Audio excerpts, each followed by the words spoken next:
Salut tout le monde et aujourd'hui j'aimerais qu'on parle du pardon. Le pardon bien évidemment vient en cas d'offense et il s'agit d'abandonner toute rancœur et toute réprimande. Si tu as été blessé, faire la paix avec quelqu'un dans ton cœur, c'est tout simplement ça le pardon. Mais aujourd'hui c'est devenu tellement rare, c'est devenu si difficile de pardonner parce qu'on a fait confiance, et on a été blessé, on a été trompé encore et encore par des gens qu'on avait même déjà pardonné auparavant nécessairement et ça devient si difficile de pardonner et nous sommes dans une société où on te dit que si tu pardonnes tu es faible, si tu pardonnes tu as pas de personnalité, tu es personne, tu sais pas t'imposer et tout. Et c'est n'importe quoi. C'est un système de pensée que l'ennemi veut intégrer dans nos pensées, veut qu'on reçoive afin de vivre dans la rancœur, afin de vivre dans la haine envers les uns les autres. Et mon frère, ma soeur, je veux te parler de quelque chose de puissant, je veux te parler de quelque chose de tellement incroyable, le pardon. Parce que il faut être fort pour pardonner. Il faut être fort pour pardonner. Il y a des gens qui te disent que si tu pardonnes, tu es faible. Mais il y a des gens qui veulent pardonner et qui se rendent compte que je ne suis pas assez fort. J'ai besoin de force. Je veux pardonner. Et aujourd'hui, mon frère, ma soeur, j'aimerais marteler sur un seul point, que je le crois, je le sais. Si tu le saisis, que le Seigneur Dieu, que le Seigneur Jésus illumine dans ton cœur, afin que au travers de ça, tu puisses pardonner tout le monde, que tu puisses avoir la guérison dans ton cœur. Pas juste pardonner, mais être guéri. Pas juste pardonner et être guéri, mais même pouvoir te réconcilier avec des gens. Oui, c'est possible. Oui, c'est possible. Par la puissance du Seigneur, par la puissance de Dieu, c'est possible. Alors aujourd'hui, je veux juste marteler sur le fait, mon frère, ma soeur, Dieu t'a pardonné. Ok? Dieu t'a pardonné. Pourquoi est-ce que tu peux pardonner? Pourquoi est-ce que, peu importe ce que tu as traversé, tu es capable de pardonner? C'est lorsque tu te rends compte que tu as reçu le pardon. Ok? Nous pouvons donner ce qu'on a. Et gloire à Dieu qu'on ne peut donner que ce qu'on a. Et lorsque tu te rends compte que, au travers de Christ, tu as reçu le pardon. Tu as reçu le pardon. Lorsque tu te rends compte de ce que ça a coûté, lorsque tu te rends compte de combien tu as blessé Dieu, de combien tu l'as offensé, mais combien ça a coûté, quel a été le plan, quelle a été la démarche faite par Dieu pour aujourd'hui te regarder et ne voir que de la justice en toi. Mon frère, lorsque tu te rends compte de ça et que tu te rends compte que tu as du pardon en main, et comment est-ce que tu l'as reçu? Tu l'as reçu comme un cadeau. Alors tu seras capable de le donner comme un cadeau. Ok? Et peu importe ce qu'on t'a fait, peu importe ce qu'on t'a fait, je ne suis pas en train de dire ici que on n'a pas traversé des choses difficiles. Peut-être tu regardes cette vidéo et ton père n'a jamais été là pour toi. Jusqu'aujourd'hui, il n'est pas là. Il n'en a rien à faire de ce que tu es, de tout ce que tu fais dans ta vie. Ta mère t'a abandonné. Tes parents ont été absents dans ta vie. Peut-être que tu regardes cette vidéo et ton oncle t'a violé. Un membre de ta famille t'a violé. Ton copain t'a violé. Ton copain t'a battu. Mais comment pardonner? Pourquoi pardonner? Ce sont des monstres. Pourquoi pardonner? Ils n'ont pas fait ce qu'ils devaient faire. Alors pourquoi est-ce que je vais les pardonner? Et mon frère, ma soeur, je veux te dire que Dieu est juste. Tu comprends? Laisse-moi, je vais te dire mon cœur. J'aimerais partager mon cœur. J'aimerais partager mon cœur. Je le crois que ça est la force qu'il faut pour pardonner, pour guérir et même pour se réconcilier. Dieu est juste. Et si Dieu est juste, pourquoi est-ce que j'aurai le salut? Pourquoi est-ce que tu aurais le salut? Peut-être que tu regardes cette vidéo et tu n'es pas chrétien. Peut-être que tu regardes cette vidéo et tu n'as pas encore donné ta vie entièrement à Jésus.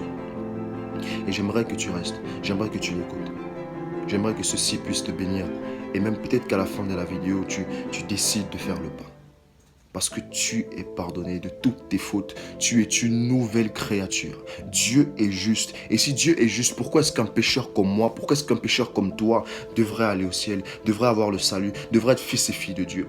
C'est parce que Dieu est miséricordieux, c'est parce que Dieu est bon, c'est parce que Dieu n'a pas regardé à ce que tu étais, à ce que tu faisais, mais à ce que tu serais, au plan qu'il avait pour toi, à la personne que tu pouvais être en Christ. À ça, Dieu a regardé. Et Dieu a envoyé son Fils unique. Jésus est venu sur terre. Et mon frère, ma soeur, lorsque Jésus est venu, il savait qu'il ne pouvait pas sauver tout le monde. Il savait qu'il ne pouvait pas sauver tout le monde, exactement tout le monde qui avait sur terre. Ok? Alors il est venu parce qu'il nous aimait tous, mais il nous aimait tous personnellement. Il t'aimait toi personnellement. Alors quand il est venu, il a dit avec mon sang, parce que la parole de Dieu nous dit que seul le sang purifie. La parole de Dieu nous dit que que le salaire du péché, c'est la mort. Lorsqu'il y a péché, il doit avoir mort. Lorsqu'il y a péché, du sang doit couler. Ok? Alors lorsqu'ils péchaient, ils donnaient des sacrifices et ils mettaient leurs mains sur un agneau qui était égorgé.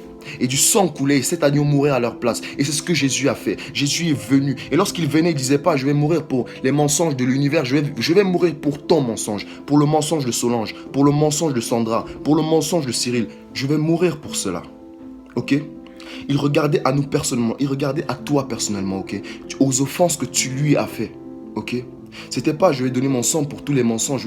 Oui, ça va couvrir tous les mensonges. Mais je viens pour vous, pour toi, personnellement. Tu vois, c'est exactement comme la femme adultère, tu vois. La femme adultère, dans Jean chapitre 8, cette femme a commis un adultère et les Juifs l'amènent à Jésus, ok? Les Juifs lui disent, la loi nous demande de lapider de telle femme. Qu'est-ce que toi tu dis? Et tu vois, Jésus, lui, il disait, et ça c'est un témoignage du frère Aaron, je l'ai suivi sur YouTube et ça m'a tellement béni que je vais encore le partager ici. Et tu vois, Jésus, il dit, s'il disait lapider là, il ne serait pas en train de prêcher le Jésus qu'il est, le Jésus qu'il dit être, tu vois. Il ne serait pas en train de manifester le Jésus qu'il dit être. Il dit être un Jésus qui pardonne, un Jésus qui sauve, un Jésus qui pardonne les péchés. Alors, mais on la lapide. Et tu vois, si Jésus dit ne la lapidez pas, il est en train de briser la loi que son propre Père a établie. Ok?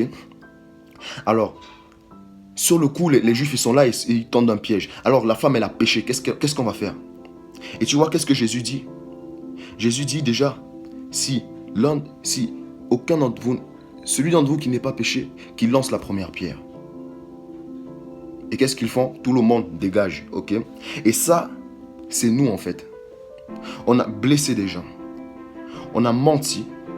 On a offensé des gens. Et qu'est-ce qu'on fait? Lorsque quelqu'un pêche, lorsque quelqu'un fait un faux pas, nous lançons la première pierre. Nous les insultons, nous les injurions, nous les traitons de toutes choses parce qu'ils ont fait des faux pas, parce qu'ils ont fait des mauvaises choses. Parce qu'ils ont fait ce qu'ils sont en fait. Des pécheurs. Exactement comme nous étions. Avant que Christ vienne dans notre vie. Avant que Christ entre. Et qu'on réalise le don de Dieu. Est-ce que tu as réalisé le don de Dieu? Parce que tu vois, le frère Aaron partageait que Jésus, il a dit, tu vois, ok, cette femme, elle a commis un adultère. Ok, cette femme, elle a péché. Et lorsqu'il a péché, il doit avoir mort. Ok, du sang doit couler. Mais c'est pas elle qui va mourir. C'est pas son sang qui va couler, c'est le mien. C'est moi qui vais mourir. C'est ce qui s'est passé pour moi. C'est ce qui s'est passé pour toi. C'est Jésus qui a dit, va, ne pêche plus, je prends ta place. Je vais monter là-bas à ta place. Je serai battu pour tes meurtrissures. Je serai battu, pour tes infirmités, pour tes maladies. Je vais prendre tout le lot, ok? Je vais prendre tout le lot à ta place. C'est ce qui s'est passé. Et aujourd'hui, qu'est-ce qu'on fait? On a reçu tout ça et on le balance à la poubelle. Ok? On oublie ce qu'on nous a donné. Le problème, ce n'est pas la profondeur de la blessure. Le problème, ce n'est pas la grandeur de la trahison. Le problème, c'est le manque de réalisation de combien on t'a pardonné. Parce que celui qui a pardonné beaucoup aimera beaucoup. Celui à qui on a pardonné peu aimera peu. Alors as-tu oublié combien on t'a pardonné? Je ne suis pas en train de dire que tu n'as pas traversé des choses. Mais je veux te dire que peu importe ce que tu as traversé, il y a quelqu'un qui a traversé pire que toi et qui a pardonné. Ok? Quelqu'un a traversé pire que toi et a pardonné. Et tu vois le jour du jugement, et je prie que ce jour, aucun d'entre nous ne fasse face à Dieu avec de la rancœur dans son cœur. Aucun d'entre nous ne fasse face à Dieu n'ayant pas pardonné quelqu'un. Parce que lorsque nous viendrons devant Dieu et qu'on s'attendra juste à sa miséricorde, qu'on pleurera juste à sa miséricorde, il regardera dans notre cœur et il ne trouvera pas de miséricorde. Mais comment la parole de Dieu dit, heureux celui qui est miséricordieux parce qu'il sera sujet de miséricorde. Mais ce jour-là, imagine que Dieu regarde dans ton cœur, ok? Il y a le ciel juste à côté, il y a l'enfer de l'autre côté. Et Dieu regarde à ton cœur.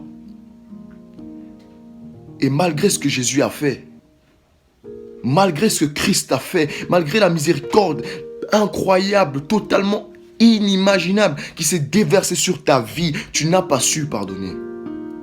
Et là, tu vas dire à Jésus, mon ex, c'est impossible, Seigneur. Seigneur, j'ai fait confiance à cet homme. Je lui ai fait confiance. Je lui ai fait confiance et il m'a violé. Et il m'a violé. Seigneur, toi-même. Où est l'amour là-dedans? Moi, c'est pas possible. Je pouvais pas lui pardonner. Et là, le Seigneur, il m'a dit, hey, Clarisse. Clarisse, viens ici, Clarisse. Viens. Clarisse, viens là. Clarisse, elle va venir, elle va dire, Clarisse, tu peux lui donner ton histoire. Et mon frère, ma soeur, je vis dans un pays où il y a eu un génocide, ok? Plus d'1 million de personnes mortes, totalement découpées à la machette et à des... C'est incroyable, ok?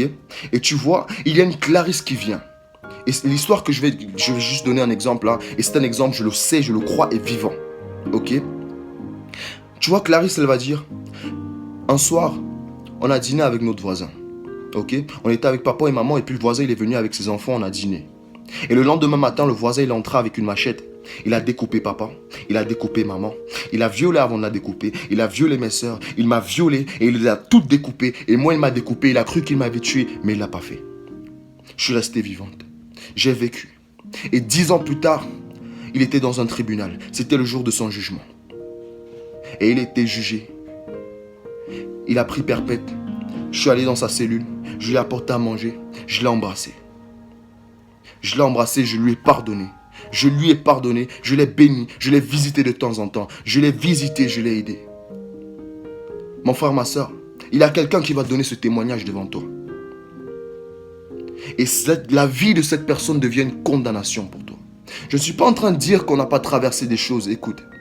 Je suis juste en train de dire que peu importe ce que tu as traversé, ça n'affaiblira jamais la grandeur et la splendeur et la puissance du sacrifice de Christ. Ça non, jamais. Jamais, mon frère. Il est temps que tu réalises combien Dieu a donné. Combien tu as aujourd'hui. Combien est-ce que Dieu t'a donné. Combien est grand ce que Dieu a fait. Parce que tu vois ces gens. Je veux que tu te regardes. Je veux que tu voies à toi-même. Lorsque tu faisais des mauvaises choses. Lorsque tu agissais et tu offensais des gens. Et des fois même tu étais juste là et tu avais juste envie d'offenser quelqu'un. Peut-être. Des fois tu as juste peut-être envie d'offenser quelqu'un. Tu ne sais pas pourquoi mais tu veux offenser quelqu'un. Ok? Pourquoi? La parole de Dieu nous dit dans Galates chapitre 5, verset 16, verset 17, l'esprit et la chair sont contraires. Les affections de l'esprit et l'affection de la chair sont contraires. Ok? Et c'est un combat entre la chair et l'esprit en nous, afin que nous ne fassions pas ce que nous voudrions. Ok? Il y a des esprits qui agissent. Il y a des esprits qui sont au tu vois, des fois, tu es juste énervé, tu es juste toujours énervé, tu as juste envie de faire des fois des mauvais trucs. Et ce sont des esprits qui t'animent. Ce sont des esprits qui te contrôlent. Ce sont des esprits qui te poussent à faire cela. Ok? Et toi, tu fais ces choses, mais tu ne vois que dans le physique. Et c'est la même chose souvent avec les gens. Mais lorsque tu es capable de regarder à ce que quelqu'un te fait et séparer de cette personne-là son œuvre, l'œuvre de la personne. Écoute mon frère. Jésus est venu appeler les pécheurs. Jésus est venu t'appeler. Jésus est venu m'appeler.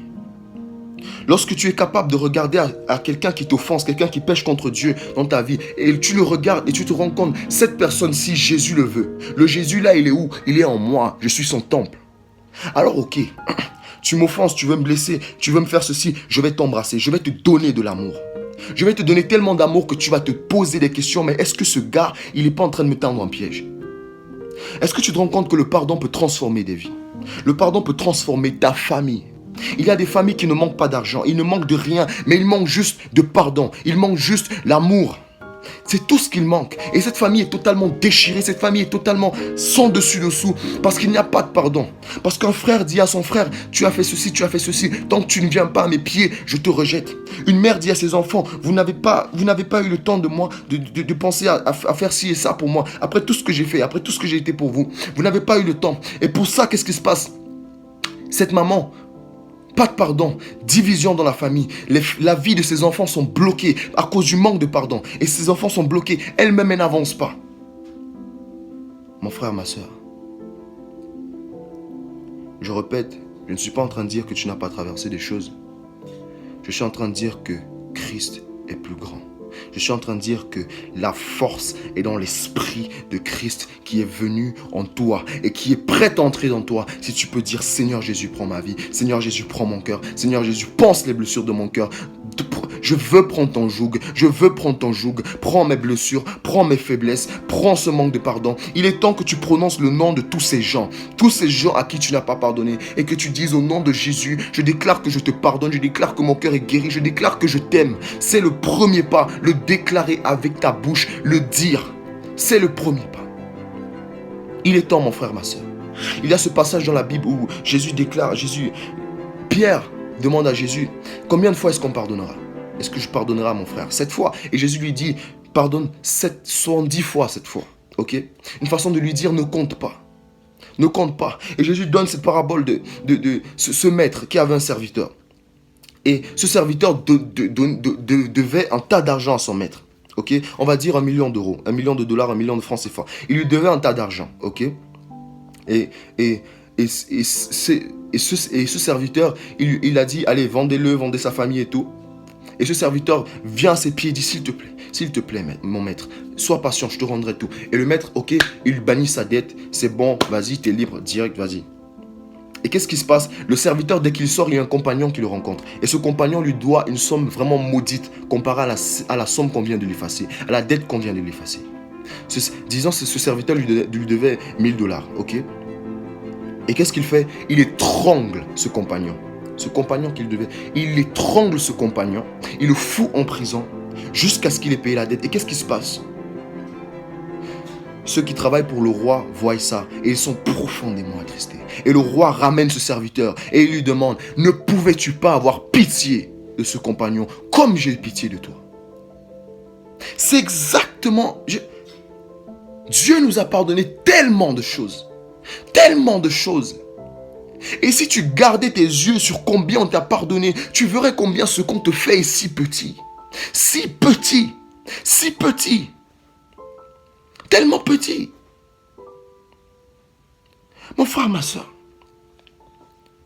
C'est tellement petit. Dieu te regarde aujourd'hui et il ne voit que de la justice en toi. Il ne voit que de la perfection en toi. Et tout ce que tu es, c'est un pécheur. Mais il ne voit que de la perfection à cause de son Fils, à cause du sang qui a coulé. Est-ce que tu sais est-ce que tu peux imaginer comment est-ce que Dieu s'est senti? Quelle était la position de Dieu lorsqu'il a vu son Fils parfait, son Fils incroyablement parfait, juste, et qu'il a échangé pour toi. J'aime dire pour toi parce que je le dis, l'évangile est tellement personnel. Le salut est personnel. Ok? Jésus venait pour nous tous, mais nous tous personnellement. Ok? Il a changé Jésus pour toi. Ok? Est-ce que tu te rends compte?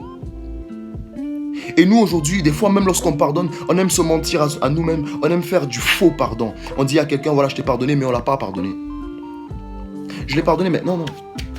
Écoute, on ne se parle pas. Ne me regarde. Je lui ai pardonné. Écoute mon frère, ma soeur. Ne te mens pas à toi-même. Regarde dans ton cœur.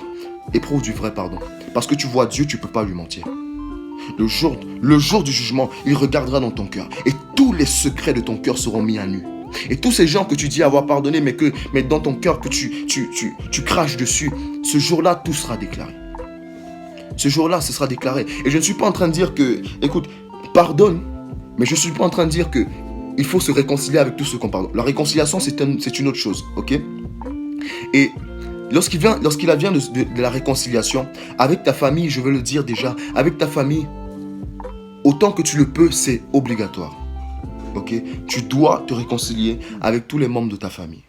Ta famille, c'est ta famille. C'est ceux que Dieu a choisis pour porter le même sang que toi. Ok?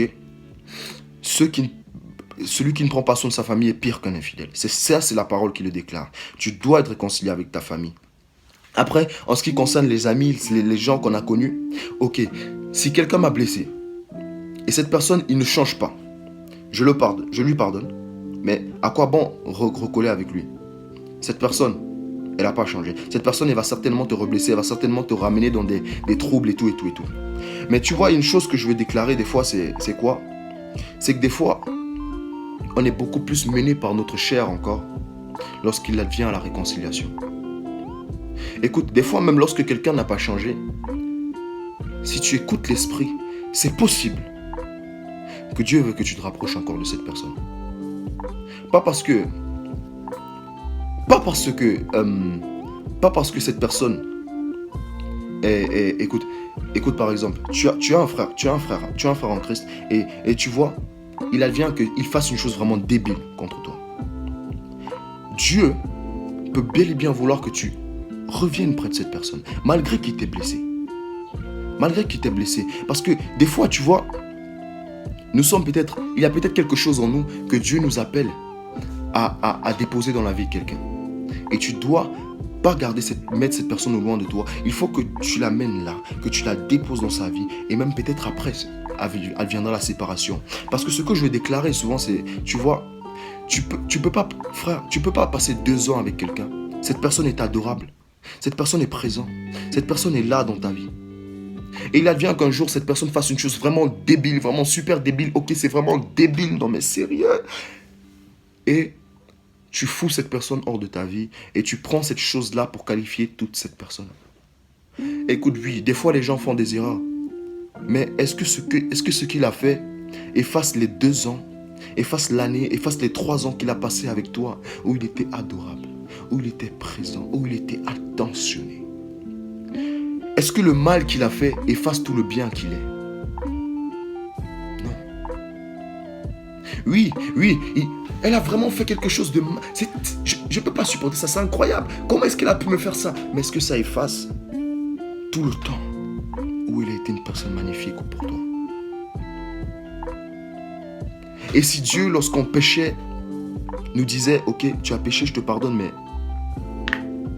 tes prières, je ne les écoute pas pendant 6 mois, ok? 6 mois. Et puis peut-être tu tues quelqu'un et là, Dieu, il dit, tu as commis un meurtre. Je ne t'écoute pas à perpétuité, ok? Je t'écoute plus jamais tes prières. Voilà, tu vas vivre comme ça, tu vas te battre. Sérieux. Combien c'est puissant de réaliser l'amour que Dieu a pour nous. La parole de Dieu déclare, pour nous, nous l'aimons parce qu'il nous a aimés le premier. Ce qui se passe lorsque tu réalises l'amour que Dieu a pour toi, c'est incroyable. Incroyable. Ça cause de la guérison dans ton cœur. Ça te guérit, peu importe ce que tu traverses. Peu importe. Ça te guérit. C'est incroyable. Si le Fils t'a franchi, tu seras réellement libre, mon frère. Si le Fils t'a franchi, tu seras libre. Est-ce que le Fils, tu peux le laisser t'affranchir? Est-ce que tu peux te mettre à déclarer en ce moment même que papa, je te pardonne, maman, je te pardonne, mon ex, je te pardonne? Est-ce que tu peux te mettre à réfléchir aux cadeaux que tu vas acheter pour aller les voir, pour aller les bénir, pour aller leur dire, c'est terminé. C'est terminé la rancœur. Jésus m'a libéré. Alléluia. Mon frère, il y a une chose encore plus incroyable avec le pardon. Tu vois, le pardon peut ouvrir une brèche dans ta vie. Le pardon peut déchirer le ciel sur ta tête.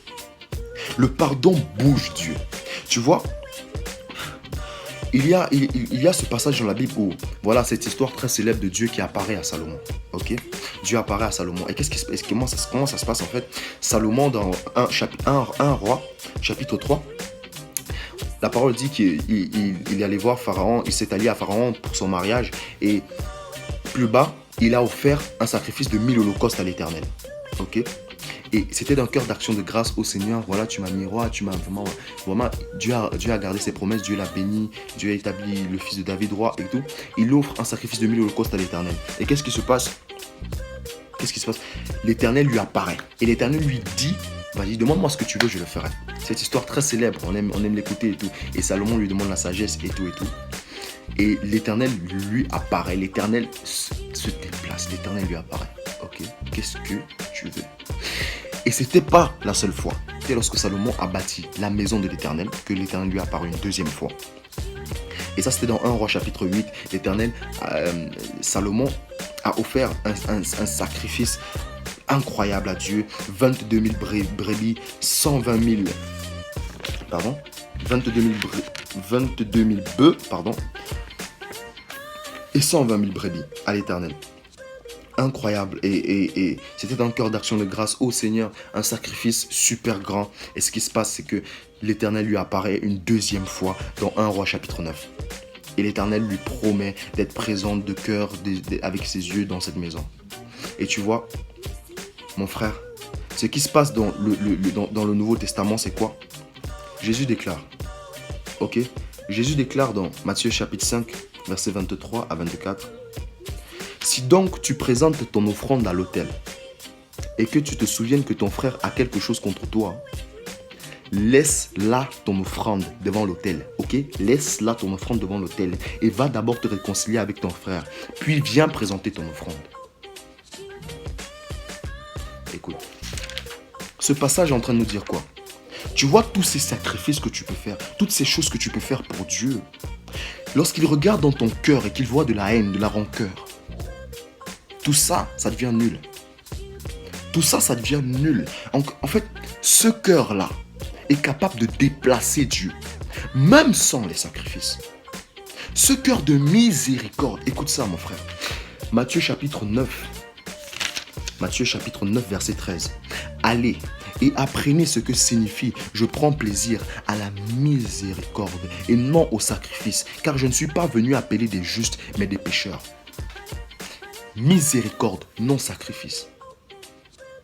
Ta vie peut être bloquée parce que tu es quelqu'un qui remplit son cœur de rancœur. Tu remplis ton cœur de haine. Tu n'arrêtes pas de penser, de méditer sur les gens. Tu n'arrêtes pas de méditer sur quelqu'un. Parce que tu ne pardonnes pas à cette personne. Et cette personne, tu l'enfermes dans ton cœur. Mais tu ne te rends pas compte que dans cette prison, il y a une autre prison. Et c'est toi qui es là-dedans. Tu as bloqué ta vie. Tu as bloqué ton cœur. Voilà, mon frère, il est temps de pardonner. Ta vie peut être en boom parce que tu pardonnes. Peut aller en boom. Peut déplacer Dieu. Écoute, je pourrais aller dans les Écritures et te parler de tant de choses, tant de choses. Je pourrais te dire que la prière que Christ nous a appris dit « Seigneur, pardonne-nous nos offenses parce que nous pardonnons ceux qui nous ont offensés. » Et que si tu ne pardonnes pas aux autres, tu ne seras pas pardonné par Dieu. Je pourrais encore te dire tant de choses. Mais je veux te dire, mon frère, ma soeur, que ton pouvoir pour pardonner, la puissance qui te met dans une situation où tu ne vois plus les défauts des gens, où tu ne vois plus les petites choses que les gens te font, mais tu les aimes, mais tu les bénis tellement qu'ils sont transformés par ta gloire, la gloire de Dieu qu'il y a en toi. Parce que personne n'a jamais vu Dieu, mais ceux-là qui sont tels il est sur terre, ceux-là qui marchent dans l'amour, ceux-là qui marchent comme il est, les gens verront Dieu, parce qu'ils seront là au milieu d'eux, les vases de terre en qui il y a le trésor, la gloire de Dieu. Mon frère, ma soeur, je pourrais te dire tant de choses, mais je veux te dire que c'est si tu regardes à l'amour que Dieu a eu pour toi, si tu te rends compte de combien on t'a pardonné, si tu serres ta foi, si tu attaches ta foi, en combien on t'a pardonné, tu aimeras. Et tu guériras. Et tu guériras les autres. Alléluia. Alléluia. À présent, j'aimerais prier avec toi. J'aimerais prier avec toi. Toi qui peut-être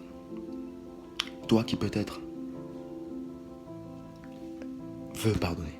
Tu es prête à pardonner. Tu es prête à pardonner. Et je te le dis, mon frère, je te prie de ne pas terminer cette vidéo sans être prête à pardonner. Ne laisse pas cette vidéo se terminer sans être prête à pardonner. Je te dis qu'il y a la force, je te dis qu'il y a la puissance nécessaire dans Christ. Déclare-le en son saint nom et la liberté viendra. Il est temps que tu abandonnes ces choses. Il est temps que tu sois comme un fils de Dieu. Il est temps que tu marches comme tel. Il n'y a personne qui aime Dieu et qui haït son frère. La parole de Dieu nous dit que ça n'existe pas. Ok? Je veux prier avec toi. Et pendant que je prie, je veux que tu te mettes à le déclarer. Mets-toi à le déclarer. Que toutes ces personnes que tu aurais pu ne pas pardonner, que que les noms se mettent à jaillir en toi. Et tu déclares au nom de Jésus que tu les pardonnes. Allez, maintenant même. Seigneur Jésus, mon frère, ma soeur qui me regarde, Seigneur Jésus, je prie en ce moment même. Saint-Esprit, ce n'est pas par sa force, ce n'est pas par sa puissance qu'il va pardonner, mais c'est par ton esprit. Tu le remplis en ce moment, tu le touches en ce moment, tu le saisis en ce moment, tu lui donnes la force de pardonner, tu lui donnes la force d'avancer, tu lui donnes la force de bouger. C'est en ce moment même, alléluia, que tu le touches, éternel Dieu. Il pardonne à son père, sa mère, son ex, peu importe qui c'est, ses amis, il les pardonne par sa puissance. Tu cites ses noms et déclare que tu les pardonnes. Cite ses noms. Saint-Esprit, donne-lui déjà des idées de comment il va retrouver ces gens, de comment même il va se réconcilier. Donne-lui déjà des idées. Alléluia. Mon frère, reçois la force de Dieu. En ce moment même, reçois la force de Dieu, son message qui te saisit et qui déclare que l'esprit qui est en toi est plus fort que les pensées, est plus fort que les attaques, est plus fort que tout ce que tu peux vivre dans ce monde. Au nom de Jésus, tu pardonnes. Alléluia. Alléluia, tu pardonnes. Tu pardonnes, mon frère. Tu pardonnes, ma soeur. Waouh. Et mon frère, ma soeur, toi qui as pu suivre cette vidéo, si tu n'as pas encore donné ta vie entièrement à Jésus, si tu vois, tu vois le don de Dieu, la main de Dieu qui t'est tendue aujourd'hui. ok? Pour te pardonner de tous tes péchés, pour te transformer par l'Esprit de Dieu qui vient habiter en toi. Ok? Et aujourd'hui, tu peux donner ta vie à Jésus. Au biais de cette vidéo, au biais de ce moment, tu peux juste abandonner ta vie à Jésus. Tu peux juste te déclarer qu'il vient dans ton cœur. Ok? La parole de Dieu dit que personne ne peut venir au Fils si ce n'est le Père qui l'incite. Aujourd'hui, Dieu te tend une main. Et je veux te déclarer que lorsque tu fais cette prière, ce n'est pas par tes efforts, c'est par son esprit qui vient en toi que tu vas te mettre à marcher comme quelqu'un qui est justifié par l'Éternel. Tu vas te mettre à marcher comme un juste. Alors à ce moment même, je prie avec toi. Écoute et répète. Ouvre ton cœur. Seigneur Jésus, en ce moment même, je veux te demander, Éternel Dieu, de me pardonner mes péchés, de me laver par ton sang. Viens et habite dans mon cœur, Seigneur Jésus. Je me répands de mes fautes, je me répands de mes péchés. Et j'appelle à ta grâce. Je veux, mon Dieu, me cacher dans toi. Aujourd'hui, vivre pour toi. Aujourd'hui, te donner ma vie. Aujourd'hui, Éternel Dieu, te donner toute ma vie. Je veux être un sacrifice vivant. Je veux être quelqu'un qui reflète la gloire de Dieu, du Dieu vivant. Je veux être quelqu'un comme ça, quelqu'un qui est admiré parce qu'il reflète ta gloire, Éternel Dieu. Prends ma vie, lave-moi dans ton sang, purifie-moi et que je puisse transporter ta gloire vers toutes les nations. Au nom de Jésus. Amen. Je t'aime mon frère, ma soeur, et je bénis le Seigneur Dieu, que tu aies pu certainement être béni par ce message, ou alors même n'hésite pas à le partager, je t'en supplie. Partage ce message. Ok, je t'en supplie, si tu as été béni par ça, partage ce message. C'est juste des clics, ça ne te coûte rien et tu ne peux pas imaginer ce que tu peux débloquer dans une famille entière parce que tu as partagé ce message à un seul de tes amis, à une seule personne. Mon frère, ma soeur, je te remercie. Je le crois que le Seigneur t'a donné la force. Je le crois qu'en ce moment même, il y a eu un tournant dans ta vie. Au nom de Jésus. Amen. Sois béni. Je t'aime, mon frère, ma soeur. Peace.